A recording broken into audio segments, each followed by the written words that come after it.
చంద్రగ్రహణం కారణంగా శ్రీకాళహస్తి మినహా ఏపీలోని ఆలయాలన్నీ ఇవాళ మధ్యాహ్నం 3:30 గంటలకు మూసివేయనున్నారు. రేపు ఉదయం దేవాలయ శుద్ధి సంప్రోక్షణ అనంతరం భక్తులను అనుమతించనున్నారు.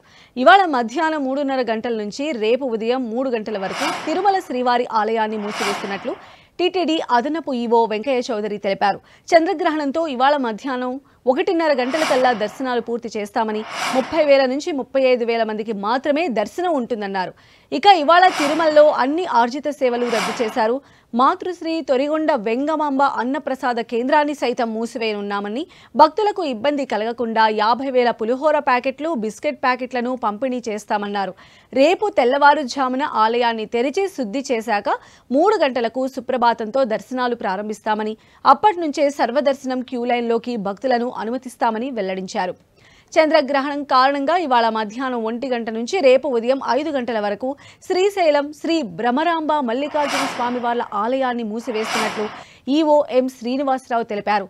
ఆలయ శుద్ధి సంప్రోక్షణ పూజలు చేసిన అనంతరం రేపు ఉదయం 7:30 గంటల నుంచి భక్తులను దర్శనాలకు అనుమతి ఇస్తామని చెప్పారు. చంద్రగ్రహణాన్ని పురస్కరించుకొని ఇవాళ మధ్యాహ్నం 3:30 దుర్గగుడి కవాట బంధనంతో ఆలయం మూసివేస్తారని ఇంద్రకీలాద్రి ఈవో సినా నాయక్ తెలిపారు. వైదిక కమిటీ సూచనల మేరకు ఇవాళ ఉదయం 5:05 గిరి ప్రదక్షిణ యథాతథంగా నిర్వహించారు. మధ్యాహ్నం కవాట బంధనం చేసిన తర్వాత ప్రధాన ఆలయంతో పాటు ఉపాలయాలు, లడ్డు, పులిహోర, అన్నప్రసాద తయారీ కేంద్రాలను కూడా మూసివేస్తారని అధికారులు తెలిపారు.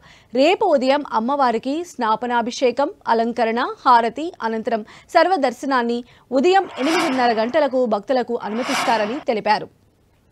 ఇక ఏపీలోని శ్రీకాళహస్తిలో గ్రహణం రోజున ఆలయం తెరిచే ఉంటుంది.